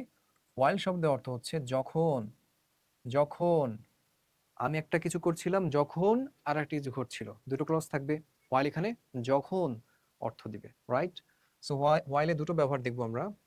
যদি হোয়াইলের পরে কিচ্ছু না থাকে, হোয়াইলের পরে কিচ্ছু না থাকে, চোখ বন্ধ করে তুমি ভার্ব, তার সাথে একটা আইএনজি দিয়ে দিবা, ঠিক আছে? কোনো ঝামেলা নাই, কোনো ঝামেলা আমরা জড়াতে চাচ্ছি না, right? While verb ING, while verb ING. কিন্তু যদি হোয়াইলের পরে সাবজেক্ট চলে আসে, আবার বলছি, যদি হোয়াইলের পরে সাবজেক্ট চলে আসে, তখন পাস্ট কন্টিনিউয়াস টেন্সের স্ট্রাকচার ফলো করতে হবে। স্ট্রাকচার অনুযায়ী ওয়াজ বা ওয়্যার প্লাস ভার্বের সাথে আইএনজি, তাই না? তার মানে হোয়াইলের পরে হচ্ছে ভার্বের সাথে আইএনজি বসাই দিতে হয়, কিন্তু হোয়াইল এর পরে সাবজেক্ট পেলে পাস্ট কন্টিনিউয়াস টেন্স ইউজ করতে হয়, তাই না? এই পুরোটা হচ্ছে আমরা পাস্ট কন্টিনিউয়াস টেন্সে পাস্ট কন্টিনিউয়াস টেন্সের স্ট্রাকচার লিখেছি। Subject plus was were plus verb plus ING plus object, right? while verb plus ing, while subject was er plus verb plus ing, subject পেলেই পাস্ট কন্টিনিউয়াস টেন্স ফলো করতে হবে, right? যখন অর্থ দিবে, আমরা চলে যাই একটা বোর্ড কোয়েশনে। Jamil had an accident yesterday. Jamil গতকাল অ্যাক্সিডেন্ট করেছিল, while he সাবজেক্ট পেয়েছো না, past continuous, while he third person singular, so be verb হয়ে যাবে was, while he was crossing the road, cross মানে অতিক্রম করা, ভার্বের সাথে আইএনজি যোগ করলাম, ক্রসিং, ক্রসিং কি ক্রস করছিল, রোড ক্রস করছিল, ক্রসিং দ্য রোড, রাইট। পরেরটা দেখি, সেম কোয়েশ্চেনটা লিখেছি জাস্ট বোঝার জন্য সহজভাবে। Jamil হারেন accident yesterday, while subject আছে না, তো তাহলে while crossing the road, just ভার্বের সাথে আইনজি যোগ করে দিয়ে সমাধান করে ফেলো, অর্থ হয়ে গেল। সো এই হচ্ছে ব্যাপার, হোয়াইল থাকলে হচ্ছে সাবজেক্ট প্লাস সাবজেক্ট থাকলে পাস্ট কন্টিনিউয়াস, না থাকলে ভার্ব প্লাস আইনজি। জামিল গতকাল অ্যাক্সিডেন্ট করেছিল যখন সে রাস্তা ক্রস করছিল, বা রাস্তা ক্রস করার সময় সে কি করেছিল, গতকাল অ্যাক্সিডেন্ট করেছিল, রাইট। চলে যাই পরবর্তী, চট্টগ্রাম বোর্ড 2025-এর একটা এক্সাম্পল সলভ করলাম, শিখেও ফেললাম। কন্ডিশনাল সেন্টেন্স একটু আগেই আলোচনা হচ্ছিল, রাইট। দেখো তুমি রাইট ফর্ম অফ ভার্ব করো, কিংবা কমপ্লিটিং সেন্টেন্স করো, কিংবা ফ্রি হ্যান্ড রাইটিং, কন্ডিশনাল সেন্টেন্সের জুড়ি মেলা ভার, কন্ডিশনাল সেন্টেন্সের জুড়ি মেলা ভার। কন্ডিশনাল সেন্টেন্স মানে হচ্ছে শর্তযুক্ত বাক্য, শর্তযুক্ত বাক্য মানে হচ্ছে একটা ইফ থাকবে, right. If it rains we won't go out, যদি বৃষ্টি হয় আমরা বাইরে যাব না। কিংবা আমরা বলতে পারি ইফ ইউ কাম, যদি তুমি আসো, আই উইল গো, আমি যাব, আমি যাব, তাই না? কন্ডিশনাল সেন্টেন্স শর্তযুক্ত বাক্য, চেনার উপায় ইফ থাকবে, রাইট। এখন দেখো, ইফ ইট রেইনস, যদি বৃষ্টি হয়, উই ওয়ন্ট গো আউট, আমরা বাইরে যাব না, যাব না, যাব না। তার মানে আমরা বাইরে, তার মানে আমার বাইরে যাওয়াটা ডিপেন্ড করতেছে কি, বৃষ্টি হওয়ার উপর। আমি কন্ডিশন দিয়ে দিচ্ছি, বৃষ্টি হলে যাব না, বৃষ্টি হলে যাব না। কিংবা ইফ ইউ কাম, যদি আসো আমি যাব, যদি আসো আমি যাব। তার মানে আমার যে বাইরে যাব না সেটা বৃষ্টি হওয়ার উপর ডিপেন্ড করতেছে, আবার আমি যে যাব সেটা তোমার আসার উপর ডিপেন্ড করতেছে। তার মানে এই পার্টটুকু, তার মানে এই যে পার্টটুকু, এই পার্টটুকু হচ্ছে কন্ডিশন, শর্ত জুড়ে দিচ্ছি, বৃষ্টি হওয়া শর্ত কিংবা তোমার আসা শর্ত, এই শর্তের পরিপ্রেক্ষিতে একটা ফলাফল, আমাদের বাইরে যাওয়া কিংবা আমার যাওয়া, রাইট। তার মানে এই পার্টটুকুকে আমরা বলতে পারি কন্ডিশন। আর যদি বৃষ্টি হয় আমরা বাইরে যাব না, পরেরটা হচ্ছে কি, এটা হচ্ছে রেজাল্ট, পরেরটা হচ্ছে রেজাল্ট, রাইট। এতটুকু তো বুঝতে পেরেছি, আমি আর একটু সহজ করে দিচ্ছি।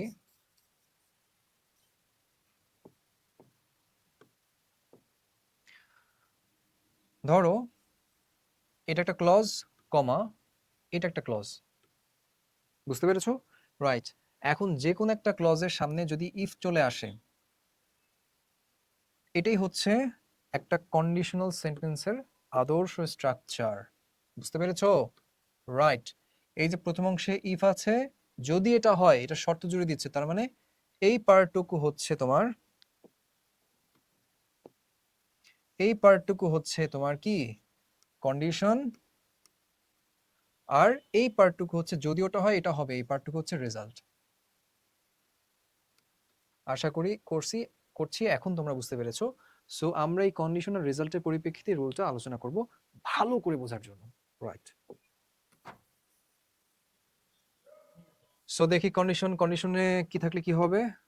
কন্ডিশনে যদি প্রেজেন্ট ইনডিফিনিট পাও তাহলে কিচ্ছু না, will can May, modal verb এবং এরপরে ভার্ব ফর্ম মানে ভার্বের বেস ফর্মটা বসাই দিবা, সহজ কথা। তার মানে আমাদের আলোচ্য বিষয় সাবজেক্ট পরে উইল ক্যান মে আনা এবং ভার্বের বেস ফর্ম বসাই দেওয়া। আর যদি পাস্ট ইনডিফিনিট থাকে ওই কিচ্ছু না, will can may would could might হয়ে যাবে, ভি2 ফর্মে হয়ে যাবে, আর কোনো চেঞ্জ নাই, এবং এদের পরেও ভার্বের বেস ফর্ম বসে যাবে যেহেতু এরা মডেল ভার্ব, তাই না, ভার্বের বেস ফর্ম। কিন্তু যদি পাস্ট পারফেক্ট টেন্স থাকে তখন আমাদের কিন্তু উড হ্যাভ কিংবা কুড হ্যাভ কিংবা মাইট হ্যাভ বসতে হবে। আর হ্যাভের পরে ভি3 বসে, তাই এদের পরে একটা ভি3 দিয়ে আমাদের কাজ সমাধান করতে হবে। এই কন্ডিশনের ক্লজটাই কিন্তু ইফ ক্লজ। তার মানে ইফ যুক্ত ক্লজ বা ইফ যুক্ত কন্ডিশনের যে ক্লজটা, সেই ক্লজ যদি প্রেজেন্ট ইনডিফিনিট থাকে, subject plus will can may plus verb base form, past indefinite থাকলে subject plus would could might plus verb base form, আর যদি পাস্ট পারফেক্ট থাকে তাহলে কি করব, subject plus would could might, এদের পরে হ্যাভ প্লাস হ্যাভ থাকার কারণে ভার্বের 3 ফর্ম দিয়ে কাজ সমাধান করে ফেলবো। চলো আমরা বোর্ড কোয়েশ্চেন এক্সাম্পলে চলে যাই, আশা করি বুঝতে পেরেছো। I was very busy with my examination, আমি আমার পরীক্ষা নিয়ে অনেক ব্যস্ত ছিলাম, রাইট। সো ইফ আই, দেখো ইফ পেয়েছো না, পরের স্ট্রাকচারে দেখি, I would have joined your birthday celebration. Would have plus V three মানে কি হয়ে যাবে, এখানে পাস্ট পারফেক্ট টেন্স বসে যাবে, তার মানে একটা যৌক্তিক পাস্ট পারফেক্ট বসায় দিতে হবে। এতটুকু ক্লিয়ার? রাইট। এখন আমরা সঠিক উত্তরটা বসাবো।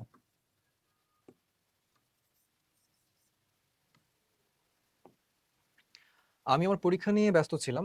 ইফ আই হ্যাড, বিয়ের ভিতরে হচ্ছে বিন, হ্যাড বিন ফ্রি, আমি আমার পরীক্ষা নিয়ে ব্যস্ত ছিলাম, যদি আমি ফ্রি থাকতাম I would have joined your birthday celebration, আমি তোমার জন্মদিন উদযাপনে জয়েন করতাম। তার মানে আমার পরীক্ষা চলছিল, পরীক্ষা নিয়ে ব্যস্ত ছিলাম, if I had been free, যদি আমি ফ্রি হতাম, I would have joined your birthday celebration, আমি তোমার জন্মদিন উদযাপনে কি করতাম, অংশগ্রহণ করতাম।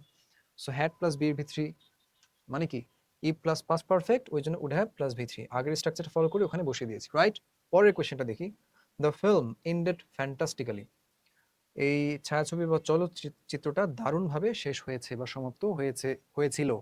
If you had enjoyed the film, আচ্ছা ইফ পেয়েছো, ইফ ক্লজে হ্যাড প্লাস ভি3, হ্যাড প্লাস ভি3 থাকলে আমরা জানি এটা পাস্ট পারফেক্ট টেন্স, ই plus past perfect, would have, could have, might have plus ভি3, রাইট। তাহলে আমরা সমাধান করে ফেলি। If you had enjoyed the film, যদি তুমি চলচ্চিত্রটা উপভোগ করে থাকতা, তাহলে কি করতা, you would have, past perfect থাকার কারণে উড হ্যাভ প্লাস ভি3, you would have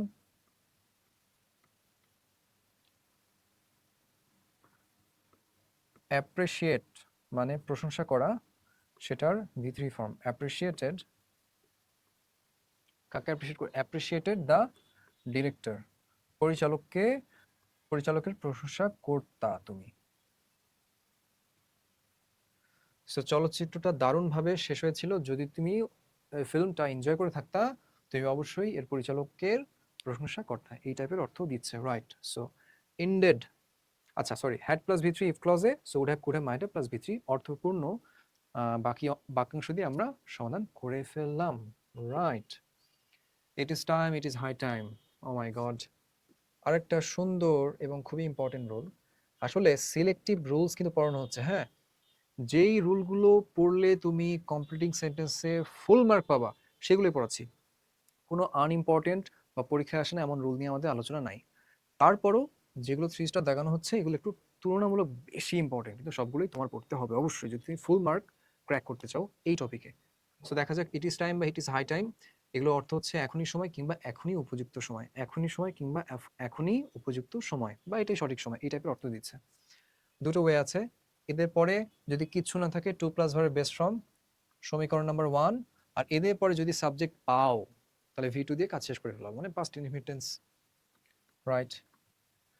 it is time বা ইট ইজ হাই টাইমের পরে কিছু না থাকলে টু প্লাস ভার্বের best form, it is time বা ইট ইজ হাই টাইমের পরে সাবজেক্ট পাইলে ভি2 দিয়ে কাজ শেষ করতে হবে, মানে সাবজেক্ট পেলেই পাস্ট ইনডিফিনিট ইউজ করতে হবে। তার মানে এই পুরোটা কিন্তু পাস্ট ইনডিফিনিটে স্ট্রাকচার অনুযায়ী সমাধান করা হয়েছে, সাবজেক্ট প্লাস ভি2 প্লাস বাকি অংশ, রাইট, পাস্ট ইনডিফিনিট।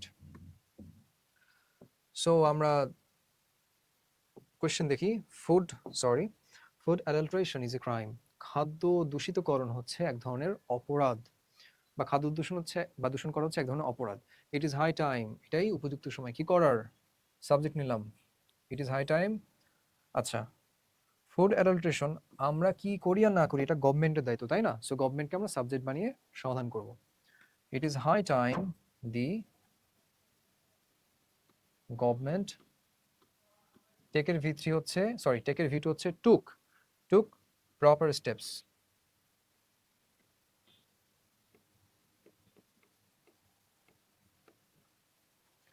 খাদ্য দূষণ হচ্ছে অপরাধ, এটাই উপযুক্ত সময় সরকারের সঠিক পদক্ষেপ গ্রহণ করার, তাই না। The government took proper steps, টুক ভি2 ফর্মে সমাধান করে ফেললাম যেহেতু সাবজেক্ট ইউজ করেছি। কিংবা এটাকে আমরা এভাবে করতে পারতাম, ডিফারেন্ট কালার ইউজ করে বোঝানোর সুবিধার্থে, food adulteration is a crime, it is high time to solve it, সরাসরি সাবজেক্ট না নিয়ে সরাসরি টু প্লাস ভার্বের বেস ফর্ম দিয়ে সমাধান করে ফেললাম, টু সলভ ইট, এটাই উপযুক্ত সময় এটাকে সমাধান করার বা এই সমস্যাটা কি করা, দূর করার, বা কি বলতে পারি, টু ইরাডিকেট, নির্মূল করা, two eradicate this problem,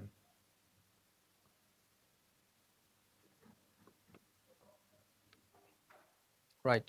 subject নিলে ভি2, আর টু প্লাস ভার্বের বেস ফর্ম, দুই ওয়েতে আমরা সমাধান করলাম। রাজশাহী বোর্ড 2025 প্রশ্ন সমাধান করার মাধ্যমে আমরা এই রুলের ইতি টানলাম। ওকে, নেক্সট রুল চলো দেখি আমরা। আচ্ছা, no sooner had sorry no sooner had এদের সাথে দেন হয়, scarcely had, when, hardly had এদের সাথে পরের ক্লজে হোয়েন বা বিফোর দেয়া যায়। রাইট, আমরা বোঝার সুবিধার্থে একটা জিনিস দেখি, সেটা হচ্ছে যে তোমার, আমার নীলটা নিচ্ছি। মনে রাখবা যে এই যে এতটুকু পার্ট, এই পাস্ট পারফেক্ট পর্যন্ত, এই পার্টটা হচ্ছে একটা ক্লজ। এটাকে আমরা বলতেছি ক্লজ 1। ক্লজ মানে কি জানো? সাবজেক্ট প্লাস একটা ভার্ব, ওটাই হয়ে যাবে ক্লজ, রাইট? এবং পরের যেটা একই কালার দিয়ে সমস্যা নাই, বোঝা যাবে, এই এতটুকু হচ্ছে সেকেন্ড ক্লজ। আমি একদম ভেঙে চুরে বোঝাচ্ছি যাতে করে এই রুলে কোনো প্রকার কনফিউশন তোমাদের না থাকে, রাইট? সো এতটুকু হচ্ছে ফার্স্ট ক্লজ, পরেরটা হচ্ছে সেকেন্ড ক্লজ, তাই না? এখন আমাদের খেয়াল রাখতে হবে, নো সুনার হ্যাড থাকলে পরের ক্লজের শুরুতে then, scarcely had when, hardly had when বা বিফোর। এরা হচ্ছে খেতে না খেতে, যেতে না যেতে, করতে না করতে, শুনতে না শুনতে, এই টাইপের অর্থ দেয়, রাইট? আর এই যে নো সুনার হ্যাড দেন, এদের মাঝখানে পাস্ট পারফেক্ট বসবে, আর অপর অংশে পাস্ট ইনডিফিনিট, রাইট? এক পাশে পাস্ট পারফেক্ট, অপর পাশে পাস্ট ইনডিফিনিট। দেখি আমরা পাস্ট পারফেক্ট, তার মানে এইখানে কিন্তু একটা ট্রিক আছে। ট্রিকটা কি? যে আমি বললাম যে এটা পাস্ট পারফেক্ট, কিন্তু দেখো তো, এই যে হ্যাডটা, পাস্ট পারফেক্টে হ্যাড প্লাস ভি3 হ্যাডটা নিয়ে নিয়েছে না? তাই একটু ব্যতিক্রমী স্ট্রাকচার হিসেবে আমরা এখানে বসাবো সাবজেক্ট প্লাস হ্যাডটা বাইরে চলে গেছে, তাই হচ্ছে একটা ভি3 দিয়ে বাকি অংশ দিয়ে সমাধান করে ফেলবো। এইভাবে অ্যান্সারটা করতে হয় এই জায়গায়, একটু ট্রিকি ওয়েতে, রাইট? আর এখানে তো আমরা সহজেই জানি যে সাবজেক্ট প্লাস ভি2 দিয়ে কাজ সমাধান করতে পারি, right? So no sooner had then, scarcely had when, hardly had when বা বিফোর, করতে না করতে, যেতে না যেতে, এই টাইপের অর্থ দেয়। আর নো সুনার হ্যাড এর পরের অংশে পাস্ট পারফেক্ট বসবে, আর দেন, হোয়েন, হোয়েন বা বিফোর এর পরের অংশে পাস্ট ইনডিফিনিট বসবে। আর এই জায়গায় হ্যাড থাকার কারণে জাস্ট সাবজেক্টের পরে ভি3 বসে যাবে পাস্ট পারফেক্ট টেন্সে, একটু ট্রিকি, রাইট? এটা খেয়াল রাখতে হবে। আরেকটা জিনিস বিশেষ করে তোমরা মাথায় রাখবা, অনেক সময় দেয়া থাকে নো সুনার হ্যাড, তারপর একটা ভার্ব দেয়া থাকে, সাবজেক্ট প্লাস ভার্ব, তারপরে শূন্যস্থান শুরু হয়। তার মানে তোমার এই কনজাংশন গুলো এদের পরে বসায়ে সমাধান করতে হবে সাবজেক্ট প্লাস ভি2 দিয়ে, তাই না? রাইট। সো মাথায় রাখবা, no sooner had then, scarcely had when, hardly had when বা বিফোর, রাইট? পরের অংশে পাস্ট ইনডিফিনিট, আগের অংশে পাস্ট পারফেক্ট, মানে সাবজেক্ট প্লাস ভি3 যেহেতু হ্যাড আগে আছে। সো আমরা চলো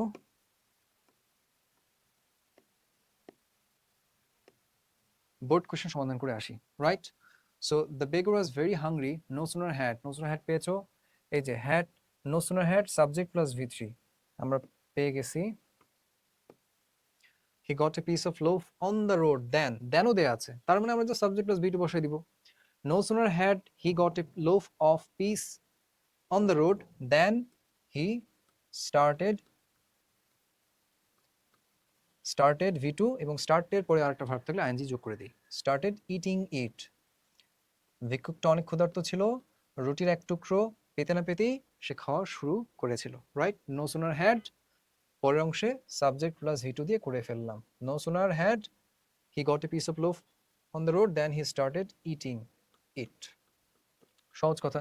স্কার্সলি হ্যাড থাকলে দেখো পরের ক্লসে কনজাংশন দেয়া নাই, তার মানে স্কার্সলি হ্যাড হোয়েন আগে বসালা, হ্যাঁ, এখন সাবজেক্ট প্লাস ভি2 দিয়ে দাও। Scarcely had reached the station, আমরা স্টেশনে পৌঁছাতে না পৌঁছাতেই কি করলো, ট্রেন চলে গেল।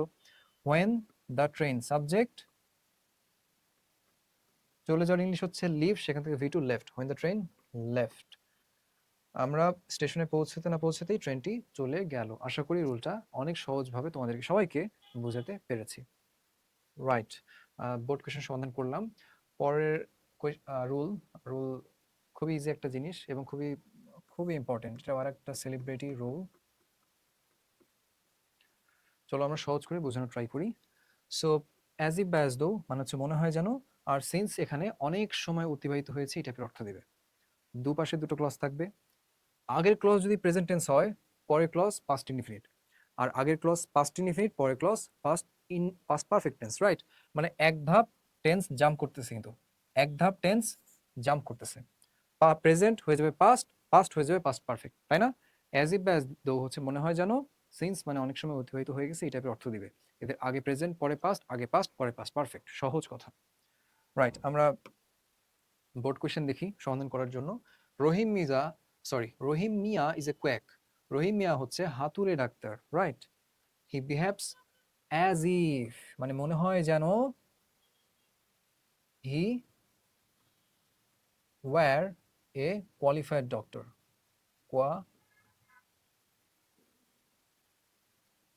Qualified doctor. রহিম মিয়া হচ্ছে একজন হাতুড়ে ডাক্তার, কিন্তু সে এমন আচরণ করে মনে হয় যেন সে একজন কোয়ালিফাইড ডক্টর, তাই না? রাইট। অ্যাজ ইফ এর আগে দেখো V1 ভার্বের সাথে এস বাই এস আছে, প্রেজেন্ট, তাই আমরা he were a qualified doctor past ইনডিফিনিটে করে ফেললাম। একটা জিনিস ইম্পর্টেন্ট আমি বলতে একটু ভুলে গিয়েছি, তারপর বলে দিচ্ছি। অ্যাজ ইফ বা অ্যাজ দো এরা থাকলে এদের পরে পাস্ট টেন্সে অবশ্যই বিভার্ব কখনো ওয়াজ হয় না, সর্বদা ওয়্যার হবে। সর্বদা be verb as if as though এর পরে subject third person singular number থাকা সত্ত্বেও কি হয়ে যাবে? ওয়্যার হবে, রাইট, আনরিয়াল পাস্ট বোঝাতে। পরেরটা দেখি। টাইম ফ্লাইজ ভেরি ফাস্ট, সময় অনেক দ্রুত উড়ে চলে যায় বা অতিবাহিত হয় বা চলে যায়, right. 5 years have passed since মানে অনেক সময় পার হয়ে গেছে, এই টাইপের অর্থ দিচ্ছে। ভালো কথা, খুবই ভালো কথা। হ্যাভ পাস্ট প্রেজেন্ট পারফেক্ট, মানে একটা কথা মাথায় রাখবা, এখানে প্রেজেন্ট টেন্স আমি কিন্তু বলিনি যে প্রেজেন্ট ইনডিফিনিট কিংবা প্রেজেন্ট পারফেক্ট।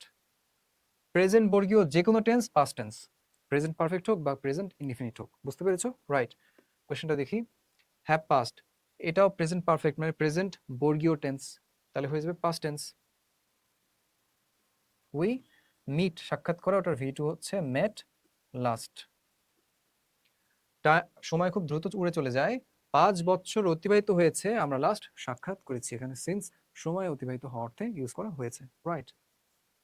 সো আশা করি বুঝতে পেরেছো। আমরা চলে যাই পরবর্তী নিয়মে। রিলেটিভ প্রোনাউন, এইটা হচ্ছে রুল 13 যেটা বলছি আমরা, এটা হচ্ছে relative pronoun structure. Relative pronoun structure খুবই মজার এবং চমৎকার একটা রুল, এটাও খুবই ইম্পর্টেন্ট। কনফিউশন লাগানোর জন্য বোর্ড কোয়েশ্চেন চলে আসে মাঝে মধ্যে, মানে প্রায়শই আসে আর কি। সেটা হচ্ছে হু মানে এখানে কে না বুঝিয়ে যে বোঝাবে, ওয়ার যেখানে বোঝাবে কোথায় না বুঝিয়ে, আর হোয়েন কখন না বুঝিয়ে যখন বোঝাবে। কেন জানো? এরা ইন্ট্রোগেটিভ সেন্টেন্সের সামনে বসা ডাব্লিউএস ওয়ার্ড না, এরা দুটো ক্লজের মাঝখানে বসা রিলেটিভ প্রোনাউন, তাই এরা যে যখন যেখানে টাইপের অর্থ দিবে। এদের কোনো বাধা ধরা স্ট্রাকচারাল রুল বা নিয়ম নাই, দুপাশে নর্মালি সেম টেন্সই থাকে আর কি। কখনো কখনো অর্থের জন্য আমরা পাস্ট টেন্সও ইউজ করতে পারি, মানে যেটা প্রপার অর্থ দিবে সেই টেন্স ইউজ করব। নর্মালি দুই পাশে সেম টেন্স থাকে, আগে প্রেজেন্ট থাকলে পরে present, right. A village doctor is a person হু, আচ্ছা ভালো কথা। আচ্ছা তোমরা কি জানো এখানে একটা জিনিস ঘটে, সেটা কি? সেটা হচ্ছে এখানে যদি কোনো পার্সন থাকে তখন পরে রিলেটিভ প্রোনাউন বসবে হু, ভালো কথা। আগে যদি এখানে কোনো প্লেস থাকে পরে রিলেটিভ প্রোনাউন বসবে হোয়ার।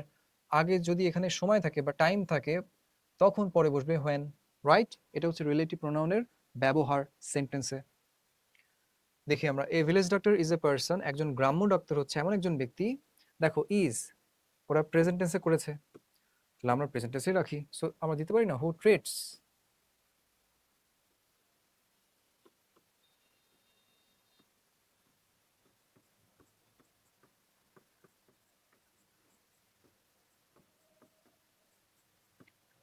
এ village doctor is a person who treats the patients for free. একজন গ্রামীণ ডাক্তার হচ্ছে এমন একজন ব্যক্তি যে গ্রামের রোগীদেরকে ফ্রিতে চিকিৎসা দেয় বা ট্রিট করে। So he is the best friend to the villagers, তাই সে গ্রামবাসীদের কাছে সেরা একজন বন্ধু বা খুব আপনজন, তাই না? এখানে সো ছিল, মিস্টেক দেওয়া হয়নি, টাইপিং মিস্টেক। সো এই হচ্ছে বিষয়। সো আগে প্রেজেন্ট পরে প্রেজেন্ট রেখেছি, অর্থপূর্ণ একটা বাক্যাংশ বসিয়ে দিয়েছি। A village doctor is a person who treats the patients for free.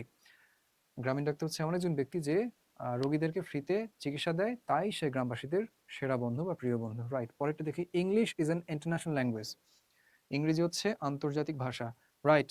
একটা কথা বলে রাখা ভালো যে কমপ্লিটিং সেন্টেন্স করব আর আগে একটা সেন্টেন্স দেওয়া আছে তার সাথে মিল রেখে পরবর্তী বাক্যাংশ বা ফ্রেজ আমরা তৈরি করব না, তা তো হতে পারে না। তোমাকে কিন্তু স্ট্রাকচার মানলে হবে না, ভুল করার জন্য কিন্তু আগে একটা সেন্টেন্স দিয়েছে, এই সেন্টেন্সের সাথে মিনিং, আবারও বলছি এই সেন্টেন্সের সাথে মিনিং ঠিক রেখেই পরবর্তী বাক্যের বাক্যাংশ আমাদের ব্যবহার করতে হবে স্ট্রাকচার বা নিয়ম অনুযায়ী, রাইট। সো আমরা দেখি, English is an international language, ইংরেজি হচ্ছে আন্তর্জাতিক ভাষা। There is not a country in the world, এমন কোনো দেশ নেই দুনিয়াতে বা বিশ্বে, দুনিয়া একটা place, so relative pronoun where, ও আচ্ছা দেয়াই তো আছে, হোয়ার প্রেজেন্ট টেন্স দুপাশে যে ইজ আছে, প্রেজেন্ট টেন্স আমরা ইজ দিয়ে কাজ মানে প্রেজেন্ট টেন্স দিয়ে কাজ সমাধান করতে পারি। Where people, people plural noun, don't speak English,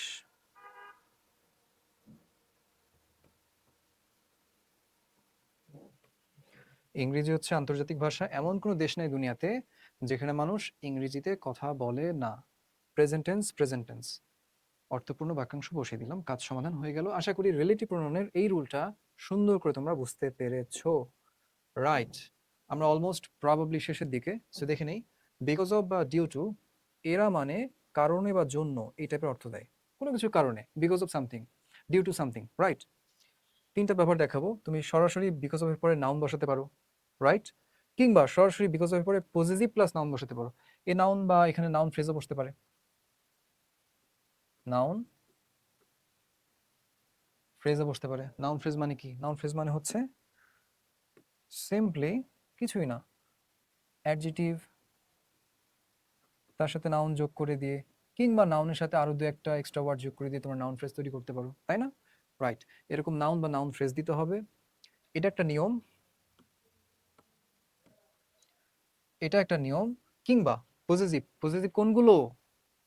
possessive গুলো হচ্ছে এই যে মাই, আওয়ার, হিজ, দেয়ার, আমার, আমাদের, তার, তাদের, এটা অর্থ দিবে পজিটিভ কেস। আচ্ছা,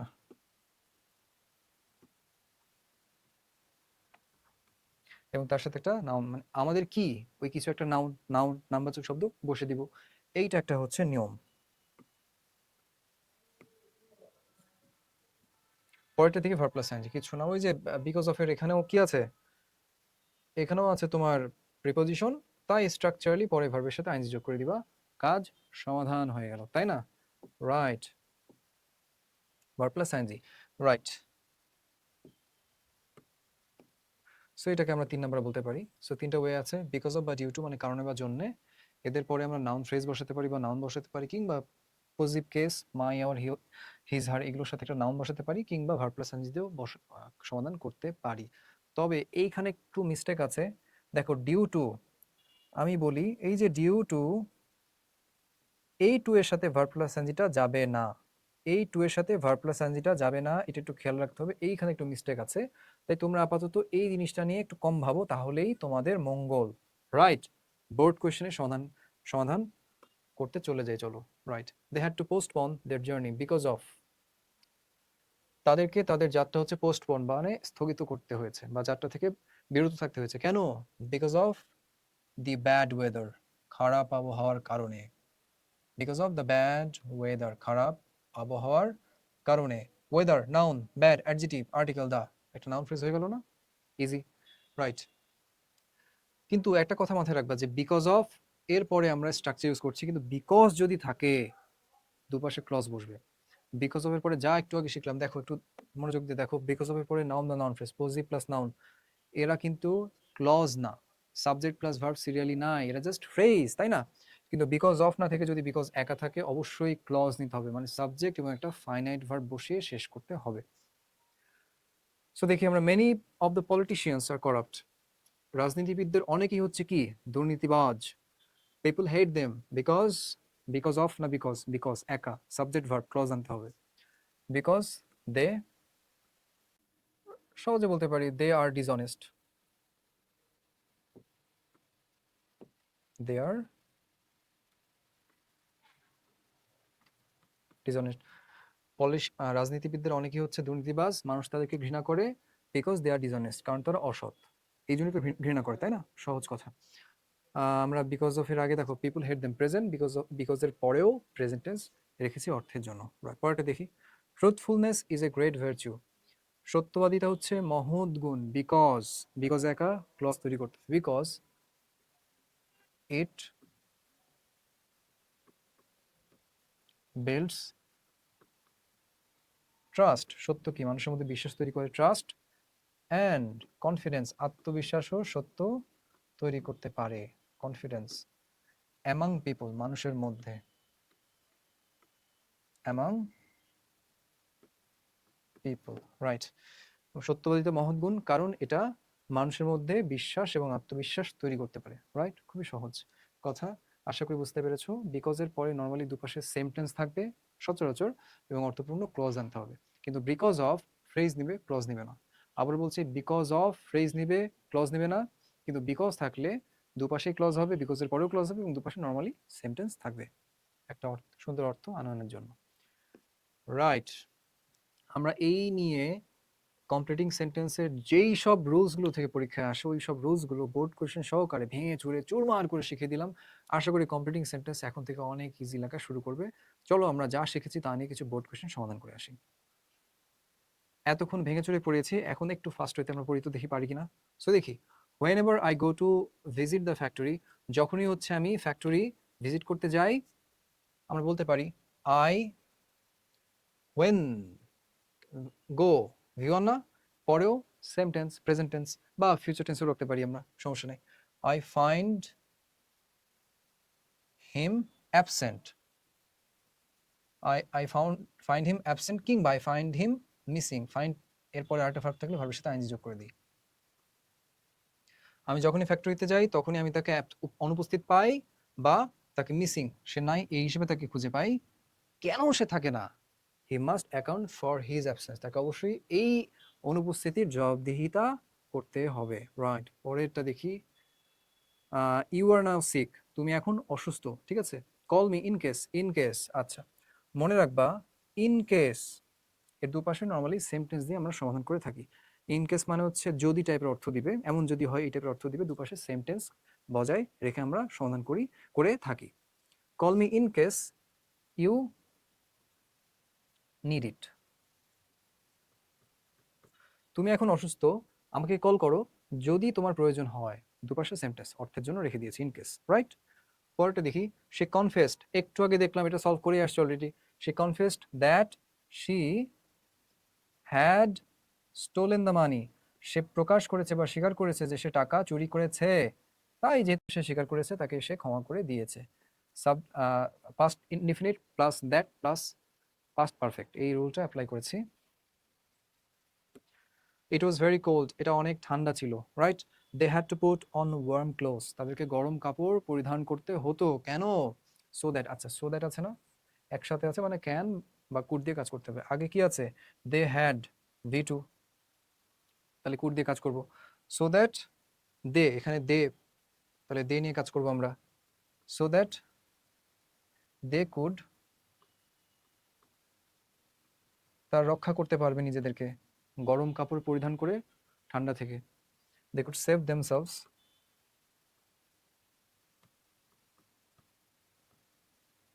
ফ্রম দ্য কোল্ড, ঠান্ডা থেকে।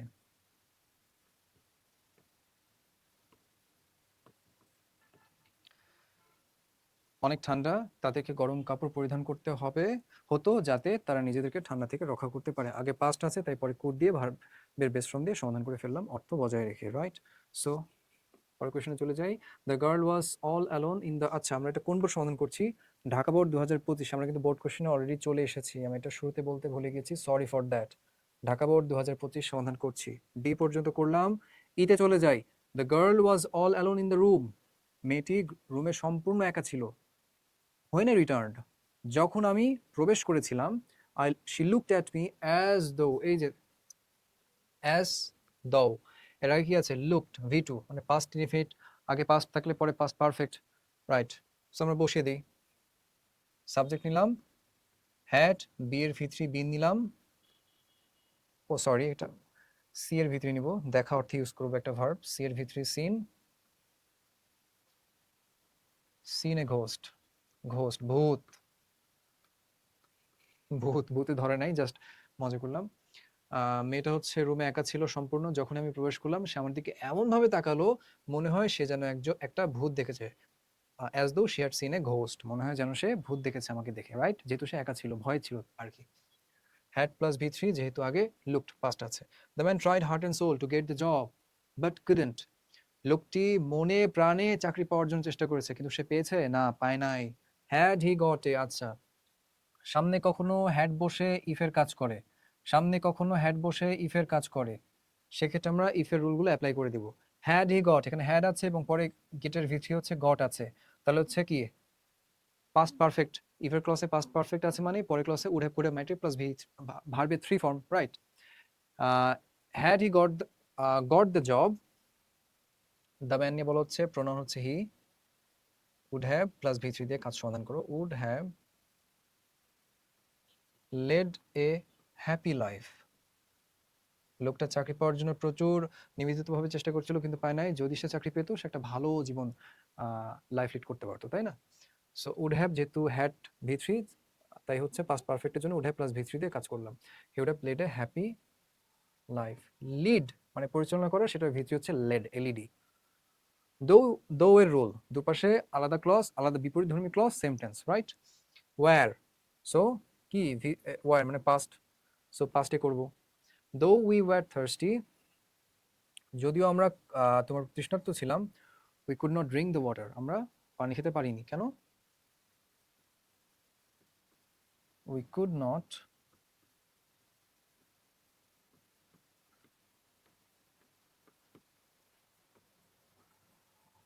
Drink the water, the water of the বোতল ওয়াজ নট পিওর। কেন খেতে পারিনি? কারণ বোতলের পানি হচ্ছে পিওর না, বিশুদ্ধ না, তাই আমরা পানি খেতে পারিনি, যদিও আমরা থার্স্টি ছিলাম। আগে পাস্ট পরে পাস্ট, দুপাশে আলাদা অর্থবোধক বাক্যাংশ বসিয়েছি, রাইট। সো আশা করি বুঝতে পেরেছো। চলে যাই পরে। আচ্ছা, ঢাকা বোর্ড 2025 শেষ করে ফেললাম, চলো আমরা নেক্সট বোর্ড কোয়েশনে চলে যাই। এটা হচ্ছে Mymensingh board 2025। I bought A fiction of the Harry Potter series. আমি হ্যারি পটার সিরিজের একটি উপন্যাস কিনেছিলাম, ফিকশন না উপন্যাস, হ্যারি পটার সিরিজের একটি উপন্যাস কিনেছিলাম। কিনে কি করেছি দেখি, the book was so captivating that, so that পেয়েছো, এই যে সো ডট ডট দ্যাট, মাঝখানে কি আছে, ক্যাপটিভেটিং, মনোমুগ্ধকর। একটু একদম শুরুর দিকে সমাধান করেছি না? So the book was so captivating that I could not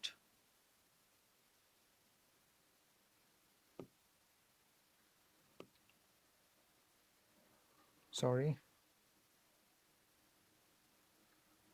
I could not help reading ইট। বইটা এত মনোমুগ্ধকর যে আমি না পড়ে থাকতে পারলাম না, না পড়ে থাকতে পারলাম না। So dot dot that was আগে পাস্ট টেন্স, তাই হচ্ছে could not plus verb base form দিয়ে কাজ সমাধান করে ফেললাম। ডিটেল শুরুর দিকে আছে, দেখে নিও। এই সেম এক্সাম্পলটা আলোচনা করেছে রুল পড়ানোর সময়। He was too old to dot dot to, সে এত দুর্বল ছিল যে সে কাজ করতে পারতো না, সে এতই দুর্বল যে সে কাজ করতে পারে না, ইয়েট তারপরও হি did not listen to the warnings, তারপর সে ওয়ার্নিং গুলো শুনে নেয়, মানে কাজ করে গেছে আর কি। হি was too old to work, সে এত বৃদ্ধ ছিল যে সে কাজ করতে পারে না, সরি দুর্বল না, সে এতই বৃদ্ধ ছিল যে কাজ করতে পারে না, কিন্তু সে আমাদের কোনো ওয়ার্নিং শুনে নাই তারপর। I met some of my school friends at the reunion, আমি আমার কিছু স্কুলের বন্ধুদের সাথে রিউনিয়নে কি করেছি, মিট করেছি, সাক্ষাৎ করেছিলাম। ইট ওয়াজ নিয়ারলি 10 ইয়ার্স, এটা প্রায় 10 বছর ছিল। সিন্স অনেক সময় অতিবাহিত হয়েছে, এই অর্থে সিন্সের আগে আছে কি ওয়াজ, পাস্ট টেন্স, পরে past perfect tense. We past perfect, had, মিটের ভিউটি হচ্ছে মেট, লাস্ট।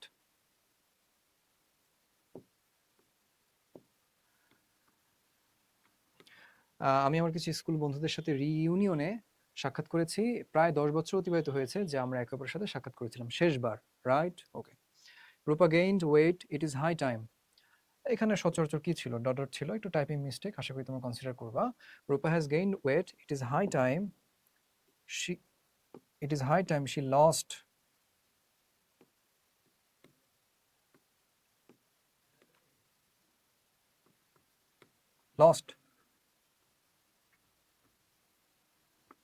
weight। রূপা হচ্ছে ওজন, রূপা হ্যাজ গেইনড ওয়েট মানে রূপার ওজন বেড়েছে। It is high time she lost weight, এটাই উপযুক্ত সময় ওজন হারানোর বা নিজেকে নিয়ন্ত্রণ করা, রাইট। বা শি লস্ট ওয়েট না বলে it is high time she controlled, V two her diet, তার ডায়েটকে কন্ট্রোল করা এটাই উপযুক্ত সময় যেহেতু সে ওয়েট গেইন করেছে, কিংবা এটাই উপযুক্ত সময় ওয়েট গেইন করার কারণে তার ওজন লুজ করা, she lost weight, right. So আমরা চলে যাই পরেরটায়। কি নাম্বার কি বলেছে, the girl was all alone. আচ্ছা, এটা রিপিটেড কোয়েশ্চেন, দেখো বোর্ড কোয়েশ্চেন রিপিট হচ্ছে সেটা প্রমাণ পাচ্ছি আমরা। So she looked at me as though she had seen a ghost, এটা আগে সমাধান করেছি, রিপিটেড প্রশ্ন, সো ব্যাখ্যা করলাম না, পরেরটা চলে যাই। Cinderella suffered the cruelty of her step sisters. Cinderella তার সৎ বোনদের নিষ্ঠুরতা কি করেছে? নিষ্ঠুরতায় সাফার করেছে, নিষ্ঠুরতার কারণে ভোগান্তির শিকার হয়েছে। হ্যাড, ওই যে এখানে হ্যাড কি করেছে, ইফ কে রিপ্লেস করছে, হ্যাডের পরে আরেকটা হ্যাড, এখানে এই যে হ্যাভ ভার্বটা ওইটারই ভি3 অর্থে হ্যাডটা বসেছে, তার মানে হ্যাড প্লাস ভি3, হ্যাড প্লাস ভি3 পাস্ট পারফেক্ট, পরে উড হ্যাভ দিয়ে কাজ শেষ করতে পারি। Had I had the courage to speak her mind, যদি সে তার মনের কথা বলার সাহস করত, শি উডন্ট,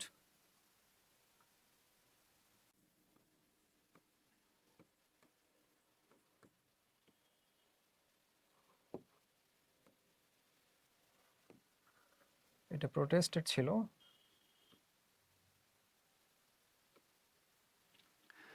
সিন্ড্রেলা তার সৎ বোনদের অনেক নিষ্ঠুরতার শিকার হয়েছে, যদি তার মনের কথা বলার সাহস হতো বা তার মন মতো কথা বলার সাহস তার থাকতো, she would have protested against them, সে তাদের বিরুদ্ধে প্রতিবাদ করতে পারতো, যদি সে তার মনের কথা বলতো, তাদের নিষ্ঠুরতার ওই আচরণটা সহ্য করার পরে যদি সে নিজের মন মতো কথা বলতে পারতো, তাহলে সে তাদের বিরুদ্ধে প্রতিবাদ করতে পারতো, এই টাইপের অর্থ দিচ্ছে। সো আমরা স্ট্রাকচার অনুযায়ী উড হ্যাভ প্লাস ভি3 করেছি, প্রোটেস্টের ভি3 হচ্ছে প্রোটেস্টেড, প্রতিবাদ করা, যেহেতু had plus had past perfect আগে ছিল, right. They the women bought some antique glasses, antique মানে প্রাচীন, অ্যান্টিক মানে প্রাচীন, ওর অবসোলেট, অ্যান্টিক অবসোলেট মানে প্রাচীন। The women bought some antique glasses, নারীটা কি করেছে বা মহিলাটা বেশ কিছু পুরাতন গ্লাস কিনেছিল।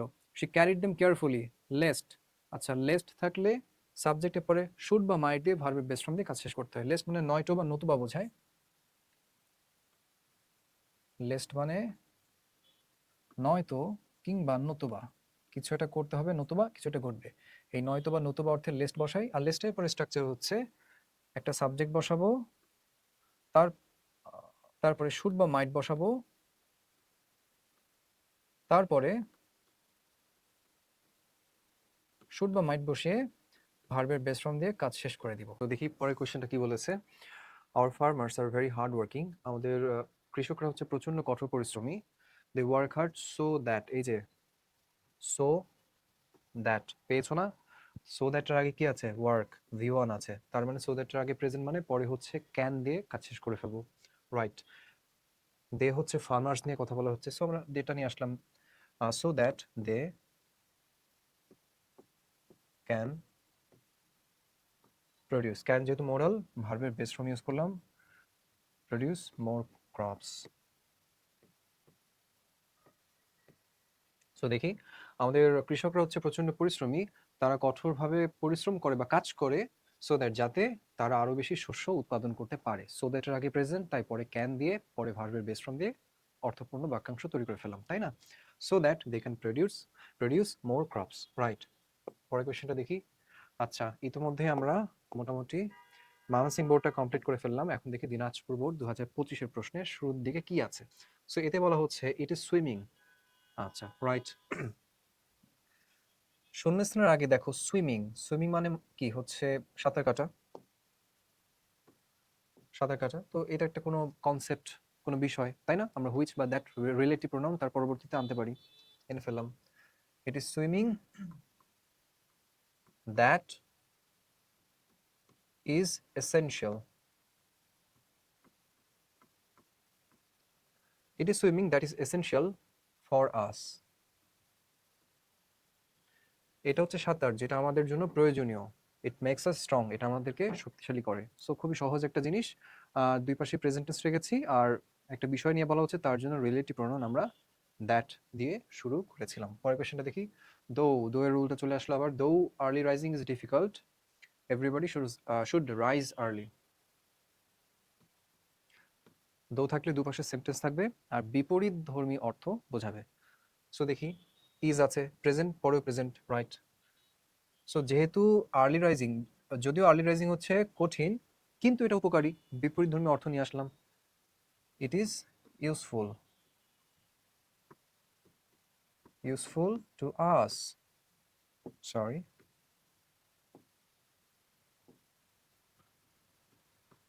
To us.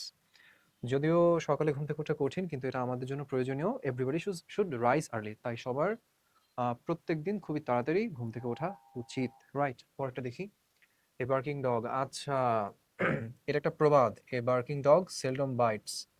A barking dog seldom bites, যত মেঘ গর্জে তত বর্ষে না, ঠিক আছে? সে অনেক চিল্লাপাল্লা করে, চেঁচামেচি করে, বাট আসলে সে অতটাও রাগ ঝালমূলক কোনো বাজে কাজ করে বসবে না, ঠিক আছে? খালি ঝালটাই আছে, বাট ওর ইম্প্যাক্টটা খারাপ, বা খুব একটা বেশি কিছু করবে না, খালি রাগটাই দেখাতে পারে, এই ধরনের বিষয়টা বোঝাচ্ছে, রাইট? প্রবাদ, a barking dog seldom bites, right. যত মেঘ গর্জে তত বর্ষে না, ডু ইউ নো ইট? তুমি কি এটা জানো? নর্মাল একটা কথাবার্তা, রাইট। একটা কথা বলে রাখা ভালো, কিছু প্রবাদ আছে যেখান থেকে চলে আসে, ঠিক আছে? এই প্রবাদটা নিয়ে আমরা বলতেই পারতাম 8 থেকে 10টা লাইন, কিন্তু আদতে 8 থেকে 10টা লাইন নিয়ে সম্ভব না, হয়তো নেক্সট কোনো ক্লাসে শুধু প্রবাদ নিয়েই কথা বলা হবে। এছাড়া আজকে just completing sentence A to Z শেষ করা হচ্ছে, তোমার বোর্ড কোশ্চেন দেখে যেগুলো ইম্পর্টেন্ট প্রবাদ সেগুলো জাস্ট পড়ে নিও বা মুখস্থ করে নিও, এটাই হচ্ছে বিষয়। বা আমরা ভবিষ্যতে কোনোদিন প্রবাদ নিয়ে শুধু একটা অনশট ক্লাস দিব, যেখানে 40-50টা প্রবাদ নিয়ে আলোচনা করা হবে প্র্যাকটিক্যালি, রাইট?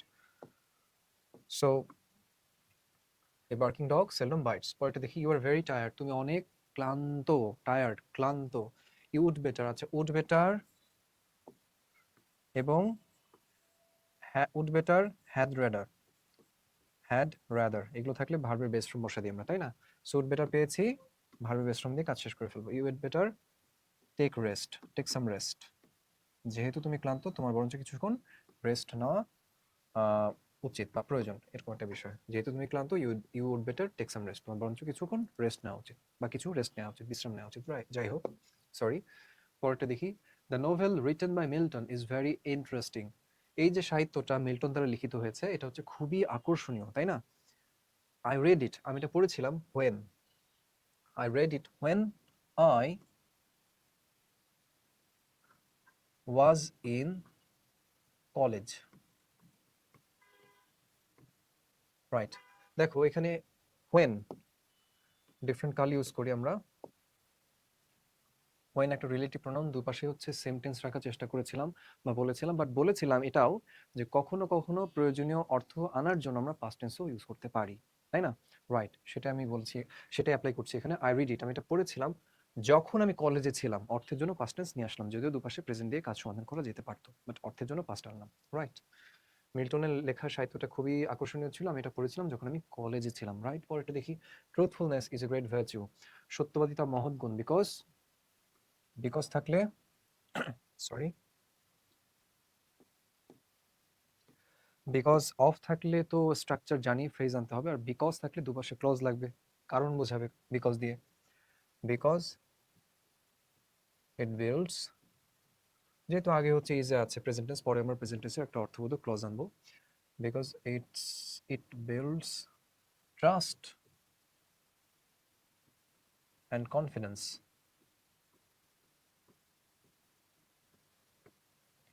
অ্যামাং পিপল বা অ্যামাং আস,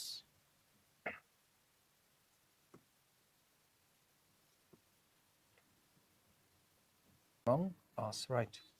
সত্যবাদিতা মহৎ গুণ, আহ, কেননা কেন, it builds trust and confidence among us, এটা আমাদের মধ্যে বিশ্বাস এবং আত্মবিশ্বাস তৈরি করে, এই জন্য সত্যবাদিতা মহৎ গুণ, right.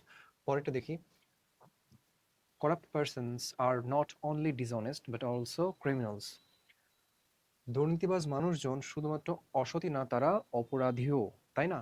A now it is high time, it is high time থাকলে, ও ইট ইজ হাই টাইমের পরে উই সাবজেক্ট দেয়া আছে, তার মানে কি ভি টু দিয়ে বাকি অংশটা সমাধান করতে হবে, করে ফেলি আমরা। Now it is high time we টেকের V two took proper action, actions against them, against them, দুর্নীতিবাজ মানুষরা শুধুমাত্র অসতী না, তারা অপরাধীও বটে, এটাই উপযুক্ত সময় তাদের বিরুদ্ধে সঠিক পদক্ষেপ নেওয়ার, তাই না? রাইট, সেটা আমরা করেছি ভিডিও দিয়ে সমাধান করে ফেললাম। A library is a place where, relative প্রোনাউনের ব্যবহার চলে আসলো, ওয়্যার এর আগে কি আছে, ইজ, প্রেজেন্ট আছে, মানে পরে হচ্ছে আমরা প্রেজেন্ট দিয়ে কাজ সমাধান করতে পারি, right. So a library is a place where we find and read books, read books, একটি পাঠাগার হচ্ছে এমন একটি জায়গা যেখানে আমরা বই খুঁজি এবং বই পড়ি, তাই না? So every education institution should have a library, তাই প্রত্যেকটা শিক্ষা প্রতিষ্ঠানের অবশ্যই একটা লাইব্রেরি বা পাঠাগার থাকা উচিত।